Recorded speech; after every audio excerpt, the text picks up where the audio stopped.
তুমি প্রকাশ করে থাকতে হয়ে যাবে আর প্রকাশটা কষ্ট চলতে থাকি পরে প্রকাশটা কর পাগলা হলো পাগলা যেটাই করবো তারপর ধা করি করি এখন তো ওটা করার দরকার নেই না এখন ফেসবুকে সারি দেয় বহুত করে এটাই আনবে হ্যাঁ আসলে ব্যস্ত করে মরা খাচ্ছি অনেক বউ এটাই নিয়ে আসবো হ্যাঁ 6 তারিখে এই যে খালি 6 তারিখে আমরা এই আগের বউ না নয়া বউ আগের বউ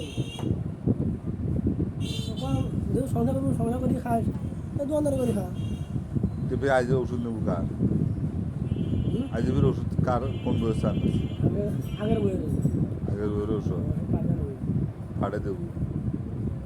তো ফির বলে ইয়ে কেসও চলে নিয়েছি ফির ওষুধও দিয়ে বেড়াইস কি করা আছে খেলাও হয় না হ্যাঁ খেলাও হয় তাহলে কেস আমার মায়ের তো ভালো আছে দেখছি এখানে শরীর পছন্দ আচ্ছা তাহলে এতক্ষণ রাজুর কাছে শুনলেন ওর বউ নাই এটা আমরা জানি যে বউয়ের সাথে আইতল যে খুবই কাম চলে এটাও তো শুনলেন মনে করি